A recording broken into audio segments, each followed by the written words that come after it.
عاشق قرآن سے ہم شروع ہوتے ہیں اور پھر پتہ نہیں کہاں تک جاتے ہیں۔ اللہ بس ہمیں ہدایت دے حضرت، کیونکہ یہ جو عشق ہے نا حضرت، یہ انتہا ہے۔ جو عشق ہے نا یہ انتہا ہے۔ اور سادے زبان میں اگر عاشق کا ترجمہ کیا جائے تو یہ ہے کہ عاشق وہ ہوتا ہے کہ اس کو اپنے محبوب کے علاوہ کچھ دکھائی نہیں دیتا۔ آپ اس کے محبوب کو لاکھوں میں کھڑا کر دیں گے نا، ان لاکھوں میں صرف اس کو اپنا محبوب نظر آئے گا۔ یہ عشق ہے حضرت، اور جس کی یہ کیفیت نہیں ہے وہ عاشق بھی نہیں ہے۔ اس دن حضرت میں ایک پروگرام پہ سٹیج پہ تھا، تو کسی حضرت صاحب نے کو نوٹ دیا، تو ساتھ ہی انہیں ٹائٹل دے دیا گیا، جی بابا جی بڑے عاشق قرآن ہیں۔ وہ پکی بات ہے، مجھے پکا یقین تھا کہ بابا جی کو قرآن پڑھنا بھی نہیں آتا تھا۔ عجیب ہمارے حالات ہیں حضرت۔ اور کیونکہ حضرت جی بزرگوں کا مزاج رہا ہے، اسپیشلی مولانا روم رحمۃ اللہ تعالیٰ علیہ، کہ آپ جب بھی کوئی ایسی مشکل بات آئی تو پھر آپ مجاز کو لے کے آئے بات سمجھانے کے لیے۔ آپ فرماتے ہیں جب مجنون نے دعویٰ کیا نا عاشق ہونے کا، تو پھر اس کا امتحان لیا گیا۔ تو امتحان اس طرح ہوا کہ لیلا نے کسی شخص کو چھری اور ایک پلیٹ دے کے نا مجنوں کے پاس بھیجا کہ جا کے مجنوں کو کہا کہ اگر تو لیلا کا عاشق ہے تو پھر لیلا نے کہا ہے کہ اپنے وجود کا گوشت دے۔ وہ گیا تو اس نے جا کے لیلا کی وہ بات مجنوں کو سنائی، تو مجنوں آگے سے کہتا ہے کہ گوشت تو دوں کس حصے کا۔ وہ واپس آیا، اس نے آگے کہا کہ مجنوں کہتا ہے کہ گوشت تو میں دینے کو تیار ہوں، لیکن یہ بتاؤ دوں کس حصے کا۔ اس نے کہا بھی کچا ہے۔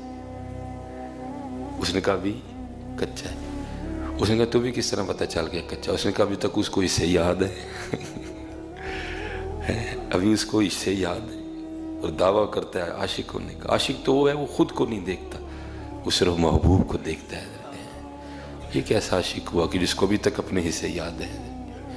ہم تو اپنے آپ میں پھنسے لوگ ہیں حضرت۔ عاشق اس دن ہم نے ہونا ہے حضرت جس دن ہم سارا کچھ چھوڑ کے نا ہم نے صرف اللہ اور اللہ کے رسول کو راضی کرنے میں لگ جانا ہے حضرت۔ ابھی تو ہم خود کو راضی کر رہے ہیں، ہمارے کپڑے، ہمارے چہرے، ہمارے انداز، ہمارا ہیئر سٹائل، ابھی ہم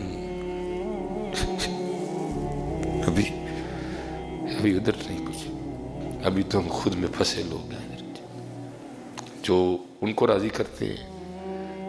یہ حضرت پڑھ رہے تھے نا، ہماری جانے بلا مدینہ کا ہمارے لیے تو اب شغل ہے، اور باقاعدہ موجود ہے کہ فرمایا گیا کہ وقت آئے گا کہ وہ لوگوں کا سیر سپاٹا حج اور عمرہ بن جائے گا۔ آج وہ وقت آ رہا ہے حضرت، آہستہ آہستہ۔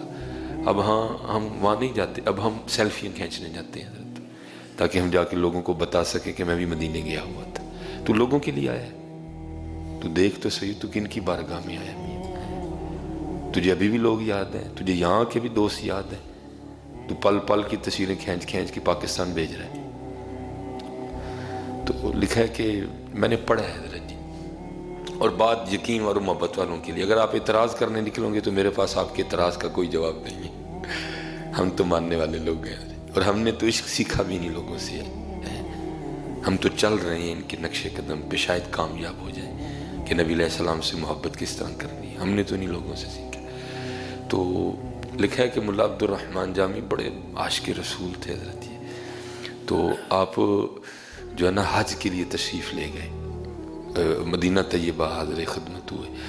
تو جب آپ گئے، ظاہر ہے اس وقت بڑے رنگ ہوا کرتے تھے، جو آپ کا تعلق شہر جام سے تھا، تو جو آپ کے شہر کے علماء تھے، مشائخ تھے، عام تھے، خاص تھے، وہ آپ کو روانہ کرنے کے لیے آئے۔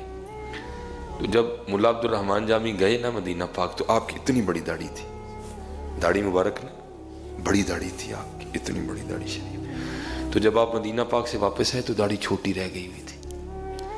اب ظاہر ہے وہ سارے مشائخ، آپ کے شہر کے علماء سارے زیارت کے لیے حاضر ہوئے کہ ملا عبد الرحمن جامی محبوب کی بارگاہ سے حاضری لگوا کے آئے، تو چلو کچھ جا کے ہم بھی عبد الرحمن جامی سے فیض لیتے ہیں۔ تو جب وہ سارے حاضر ہوئے نا، تو آ کے کیا دیکھا کہ ملا عبد الرحمن جامی رحمۃ اللہ تعالیٰ کی داڑھی چھوٹی ہو گئی ہے۔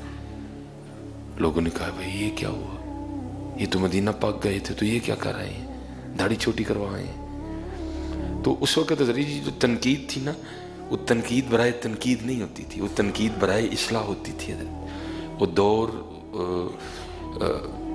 امت کا ایک سنہری دور تھا جو مولا عبد الرحمن جامی کا زمانہ ہے. حضور غوث پاک اس دور میں موجود تھے.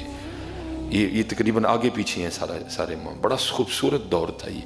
حضرت شاہ نقشبند بخاری موجود تھے، حضرت شیخ شہاب الدین عمر سہروردی موجود تھے، حضرت سلطان الہند خواجہ معین الدین چشتی اجمیری موجود تھے. ہم امت کا ایک سنہری دور تھا وہ جو دور تھا نا. بڑی بڑی خانقاہیں تھیں، محبتیں بانٹی جاتی تھیں، معرفت بڑھتی تھی حضرت خانقاہوں میں، تزکیے کیے جاتے تھے، لوگوں کے سینوں کو کینے سے بغض سے پاک کیا جاتا تھا حضرت. بڑا سونا دور تھا. تو سب نے عرض کی حضرت یہ کیا کیا آپ نے؟ آپ نے فرمایا کیوں کیا ہوا؟ حضرت جب آپ گئے تھے تو ریش مبارک داڑھی میں اتنی بڑی تھی، تو یہ آپ کیا کر کے آئے ہیں؟ مدینہ پاک گئے ہیں تو داڑھی چھوٹی کروائے ہیں. آپ نے فرمایا کروائی نہیں، ہو گئی ہے. کروائی نہیں، ہو گئی ہے. تو اس کی حضور ہو کے میں گئی. فرمایا اصل میں بات یہ ہے کہ میں حضور نبی علیہ السلام کی مزار مبارک پہ نا اپنی داڑھی سے جھاڑو دیتا رہا ہوں.